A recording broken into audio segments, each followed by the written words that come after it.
Ramdas sir. ഇവർ classmates ആണോ? Yes sir. Thick friends also. Parents? എലീനയുടെയും കല്യാണിയുടെയും പാരന്റ്സ് വിദേശത്താണ്. Gauri, she's from a poor family. അച്ഛൻ ലോറി ഡ്രൈവർ, അമ്മ കുടുംബശ്രീയിൽ ജോലി ചെയ്യുന്നു. അവരെ അറിയിച്ചിട്ടുണ്ട്. ഓക്കെ, ഫോർമാലിറ്റീസ് കഴിഞ്ഞെങ്കിൽ ബോഡി മോർച്ചറിയിലേക്ക് മാറ്റിക്കൊള്ളു. Sure sir.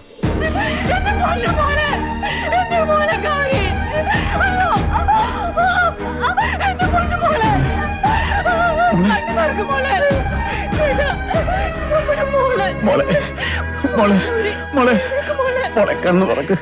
നോക്കി, അച്ഛനും അമ്മ ഒരുമിച്ചാ വന്നത്. ഞങ്ങളുടെ പിണക്കൊക്കെ തീർന്നു.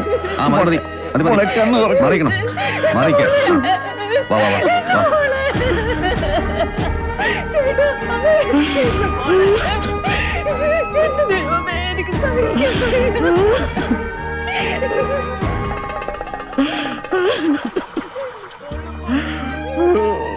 മിസ്റ്റർ വേലായുധൻ, അച്ചോ, എന്തിനാച്ചോ ഈ കുഞ്ഞുങ്ങളിത് ചെയ്തത്? ഞങ്ങളൊരു നോട്ടം കൊണ്ട് പോലും ഞങ്ങളുടെ മോളെ വേദനിപ്പിച്ചിട്ടില്ല. എന്നിട്ട് എന്തിനാച്ചോ ഞങ്ങളുടെ മോള്? ഞങ്ങൾക്കിത് ഒന്നേ ഉള്ളച്ചോ. പഠിച്ച് വലിയ ആളാവുമ്പോ ഞങ്ങളുടെ കഷ്ടപ്പാടുകളൊക്കെ മാറുമെന്ന് പറഞ്ഞതാ. എന്നിട്ട് അച്ഛൻ കണ്ടോ ഞങ്ങളുടെ മോള് പോയത്? Father, 1 minute. ഈ കുട്ടികൾ സ്കൂളിൽ എങ്ങനെയായിരുന്നു? ഇവർ 3 പേരുവാ പഠിത്തത്തിൽ ഈ സ്കൂളിലെ ബെസ്റ്റ് സ്റ്റുഡൻസ്. മാത്രമല്ല നൃത്തത്തിൽ സംഗീതത്തിൽ മുൻപന്തിയിലുവാ. Any love affairs? ഏയ്, നെവർ. സർ, ഇത് ബോഡിയുടെ അടുത്ത് കിട്ടിയ മൊബൈലാണ്. ഇതിൽ കാണുന്ന 3 പേർ ഇവരുടെ ബോയ് ഫ്രണ്ട്സ് എന്ന് അറിയാൻ കഴിഞ്ഞത്. ഫർദർ എൻക്വയറിക്ക് വേണ്ടി അവർ അറസ്റ്റ് ചെയ്തിട്ടുണ്ട്.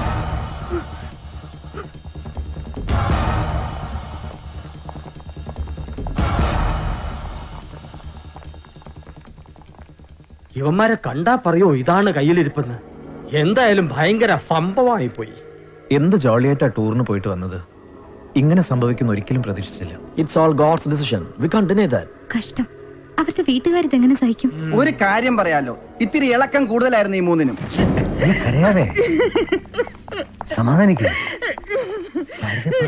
നിങ്ങളുടെ മകളാണോ മരിച്ചത്? അല്ലല്ലോ, പിന്നെന്തിനാ കരയുന്നത്? എല്ലാവരോടും കൂടി പറയുക, ചുമ്മാ കരഞ്ഞിട്ട് കാര്യമില്ല.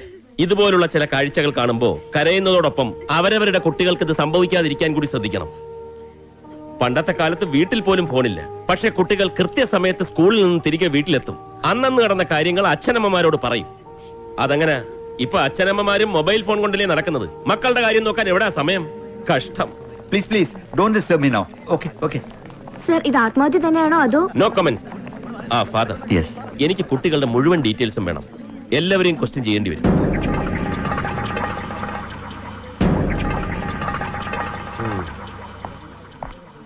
സർ, ആ 3 പേരെ കസ്റ്റഡിയിൽ എടുത്തിരിക്കുന്നത്. Ramdas, you take them and do the procedures. Sir. എന്തിനാണ് നിങ്ങൾ ആ കുഞ്ഞുങ്ങളെ കൊന്നത്? കുഞ്ഞുങ്ങളെ ആത്മഹത്യ ചെയ്തോ? രാംദാസ്, അയാളെ പിടിച്ച് മാറ്റി.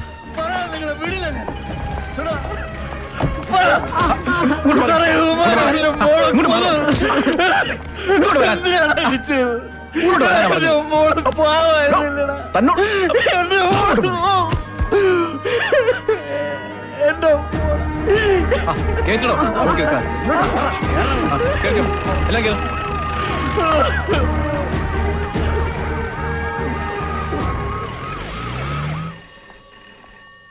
Good morning. SP ഓഫീസ് ഇല്ല, അത് എത്തിയിട്ടില്ല. അപ്പൊ നിങ്ങൾക്കൊന്നും അറിയില്ല അല്ലേ? ഞങ്ങൾക്കൊന്നും അറിയില്ല എന്ന് പറഞ്ഞല്ലേ സാർ. അടിയിട്ടിട്ട് അവന്റെ ധിക്കാരം കണ്ടില്ലേ സാർ? അത് ഞാൻ മാറ്റി കൊടുക്കാം. ഇത് നീയും എലീനയും അല്ലേ? അതെ സാർ. ഇത് നീയും കല്യാണിയും. അപ്പൊ ഇതോ? ഞാനാണ് സാർ.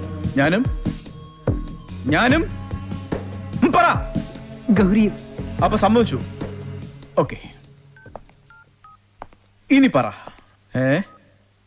ഈ പെൺകുട്ടികളുടെ നഗ്നചിത്രങ്ങൾ എങ്ങനെ അവരുടെ മൊബൈൽ ഫോണിൽ വന്നു?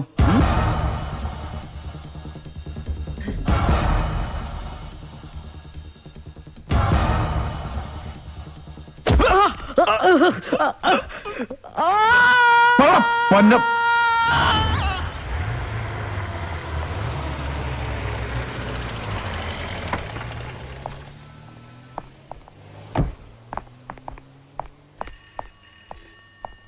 ഉം. സർ, എന്തു പറയുന്നു ബിരുദന്മാര്? ഫോട്ടോയിലുള്ള ഇവന്മാരാണെന്ന് സമ്മതിച്ചിട്ടുണ്ട്. ഉം. പക്ഷെ ആ നഗ്ന ചിത്രങ്ങൾ എങ്ങനെ ഇതിൽ വന്നു എന്ന് എത്ര ചോദിച്ചിട്ടും പറയുന്നില്ല. നിങ്ങൾ മൂവരും ആ പെൺകുട്ടികളുമായി പ്രണയത്തിലായിരുന്നു പറയുന്നത് സത്യമല്ലേ? ഞങ്ങൾക്ക് ഇഷ്ടമായിരുന്നു. ഓക്കെ, അങ്ങനെ ഇഷ്ടം നടിച്ച് അവരെ പ്രലോഭിപ്പിച്ച് അവരുടെ ചിത്രങ്ങൾ പകർത്തി ബ്ലാക്ക്മെയിൽ ചെയ്യുകയായിരുന്നില്ലേ നിങ്ങളുടെ ലക്ഷ്യം? പണത്തിന് വേണ്ടി. അയ്യോ സാർ, ഞങ്ങൾക്കൊന്നും അറിയില്ല.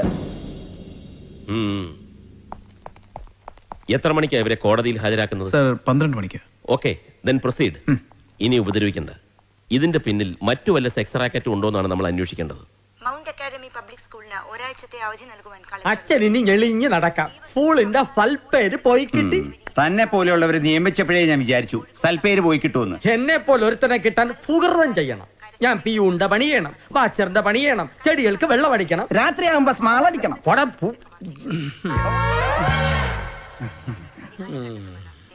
നാട്ടുകാരുടെയും രക്ഷിതാക്കളുടെയും ചോദ്യങ്ങൾക്ക് മറുപടി പറഞ്ഞ് മടുത്തു ഫാദർ.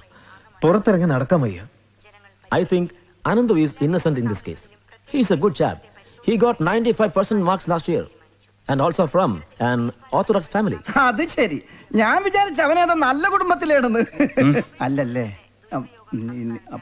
ഇനിയിപ്പോ പോലീസ് എൻക്വയറി, അതും എക്സാം എടുക്കാറായ സമയത്ത് കുട്ടികളെയൊക്കെ ചോദ്യം ചെയ്യുന്ന അറിഞ്ഞത്.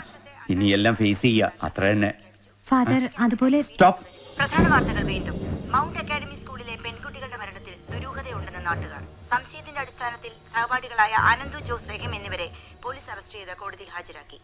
ഇവരെ 14 ദിവസം റിമാൻഡ് ചെയ്ത് പോലീസ് കസ്റ്റഡിയിൽ വിട്ടു. ഈ 3 കുട്ടികളെയും സ്കൂളിൽ നിന്ന് സസ്പെൻഡ് ചെയ്തതായി സ്കൂൾ അധികൃതർ അറിയിച്ചു. ഈ കേസിന്റെ അന്വേഷണത്തിനായി SP ശ്രീകാന്തിനെ നിയോഗിച്ചു. ഈ വാർത്താ ബുള്ളറ്റിൻ അവസാനിക്കുന്നു. നമസ്കാരം.